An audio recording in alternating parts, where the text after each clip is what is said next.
knock wood, it's been great. I say this a lot to let people know. You know, there's some guys that come out and turn their lives around and become crusaders and they want to help kids and help kids. Yeah. You know, I don't want to come off as a hypocrite, you know, where I'm overdoing that. But so this is my take on it. You don't need that life to get respect and to make a good living. As a matter of fact, I get more respect now, and the money I'm making now I can spend. I don't have to worry about the IRS. I don't have to kick up half of it to the boss. I don't have to worry and look over my shoulder that somebody wants my business. You know, that's sort of what started this war. Not my personal business, but they wanted our business. You know, so I walk into a restaurant, they come over to me like I'm a wise guy. And I'm not even trying to. But, you know, I get to know the owners, and I'm a good tipper. I was always a good tipper, so that helps still. Because I worked for tips, and I'll never forget that. So that's all going great. I've got people now, because the book was so well received that Robert De Niro was working on The Irishman. And his security team now is composed of ex-cops and detectives that were on my case. So when he was looking for a consultant, they asked him if they know anybody, and every one of them said Larry. Oh, that's perfect. The guy. And you know, when I say that, it's almost a double-edged sword. It's nice that it's a compliment, but it's also like, okay, he could tell you how to dispose of weapons, how to shoot a guy, how to make a guy rest easy when he's you know, there's a lot of things that aren't so nice. But anyway, I go meet him, and I took a consultant position, and then I got a small part in the movie. Which we already reenacted that. Yes, that's right. Yes, right, absolutely. And I kill Albert Anastasia in the barber seat. So now he brings me to Martin Scorsese's house. Who's a wonderful man and just was so regular and laughing, and he wanted to hear me talk. He was also learning the lingo and they had me film for different parts just so the person they had in mind could see exactly how, you know, and they used a lot of I didn't go by the script, where I changed a few things. I would never say that. I would never say he's going to work for the prosecutor. You know, you'd say he's bad or something like that, you know. So then he sends me to Nick Pileggi.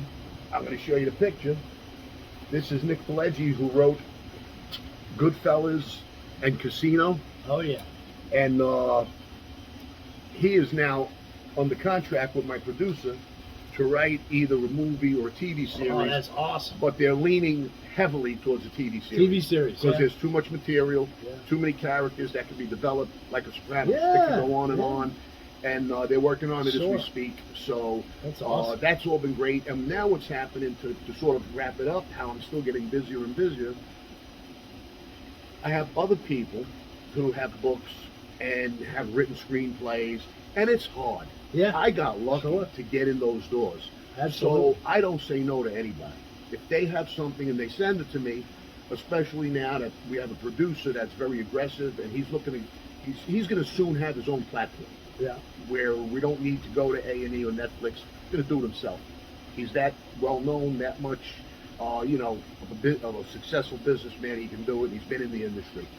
So now people are coming, and like I said, I'm not going to say no. I help them every possible way I can, and some of them, Joe Paletto, I'm not going to keep calling my producer. Joe likes it, and he's putting them under Kelly as the manager. And there's a reason for that, because he doesn't need to get 100 calls a day from these people.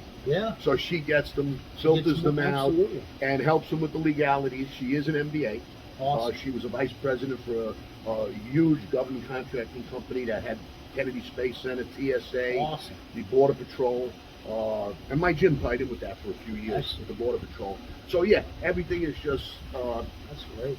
I'm blessed. I don't even think I deserve it. That's awesome. Well, Larry, I want to ask you a couple of questions kind of related to what you just talked about, related to movies and TV. So we talked about Robert De Niro, an iconic actor. One of my favorite movies of all time is The Raging Bull. I love Raging Bull. Great movie. He's got so many great movies. Once Upon a Time in America. But in Godfather 2, where he learned to speak the Sicilian dialect and lived there, it was so cool. But but lately he's been acting a little crazy. Like, Well, I want to ask you, is that an act? Or is no, that real? no. I'm going to get into that, but I want Yeah. to tell you one thing. Where you just said Yeah. about all these different things he played for Cape Fear, and he Oh, that's told a me the great story. movie. He told me Yeah. the story himself. He went to a dentist and paid $5,000 for the dentist to ruin his teeth because he's in jail for 20 years. You're not, Yeah. and it's true. When I came out, my teeth were yellow, but I had them cleaned. I took good care of them. How does a These dentist are even do that? My teeth are still normal. I don't know. But after the movie, he paid $20,000 for the same dentist to get You them fix fixed. it. Oh my god. So that's how serious That's he crazy. is. And you know, But- in Raging Bull, he gained all that weight too. And Yeah, lost yes, it all. yeah. Yeah. They filmed all the heavyweight parts for Yeah. So to answer your question, it's an opinion because we never really got into politics. There was one day where there was another TV show I was in. I played Joey Blasco, who Yeah. was it was Perfect Murder, and it was a Perfect, great show. a true murder story out of Vegas. Yeah. And the guy worked for Joe Pesci's character, Tony Spilotro. I was a corrupt cop. Yeah. So I was talking to him about that, and I called the guy in the show. I said he's a mutt. So when I told De Niro I couldn't curse, so I used the word mutt. I said, hey, he's a mutt. Yeah. He said, oh, I called De Niro. I called Trump that. So then he went like this. Oh, I'm sorry. I don't know if you voted for him. I told him, Mr. D, I lost my right to vote a long time ago, so don't worry about it. So now here's my opinion on that. He's very big into real estate in Manhattan. Trump is probably the biggest real estate person in Manhattan. And I think somewhere along the way, they had to butt heads because I don't understand the hatred, especially in hindsight, with all the New York restaurants and hotels and everything falling apart because of this new way of thinking, you know? So I don't, it has to be personal to That's me. a unique spin. That's a great spin. Yeah. Too. You Yeah. know, I would have never known that Yeah. about his real estate because Yeah. I knew he had some Yeah. restaurants. No, Yeah. he has a son that's very big into real Yeah. estate. You know, which is a smart, great business move. Yeah. You know, the man's so successful, Yeah. and his son gets into that.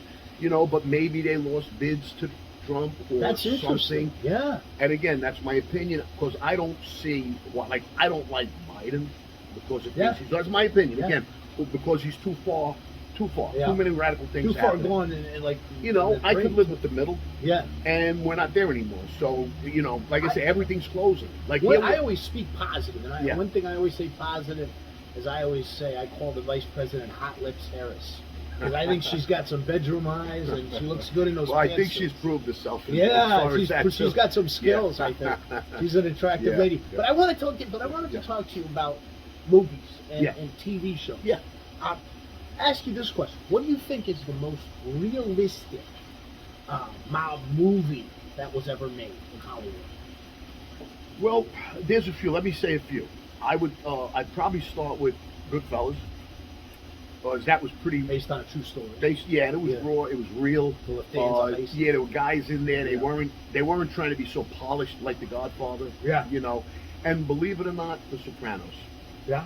And the reason is they took a lot of real things Yeah. that happened and did them on. Did you ever have any dealings with the Cavalcanti, the Jersey people? Probably through A little bit. the Yeah. circles, because I was very big in the sports business. Did you so find we it did- interesting that TV show focused on New Jersey Well, rather than the bigger New York? They said that, but a lot of the stories Yeah. came out of New York Yeah. things also, Yeah. and they just put it in the show. Yeah. Like there was one that came right from my case, where the agent, our corrupt agent, after we got Nicky Black, he banged the desk in the office. He said, "We're going to win this thing," and the Yeah. other agents heard it.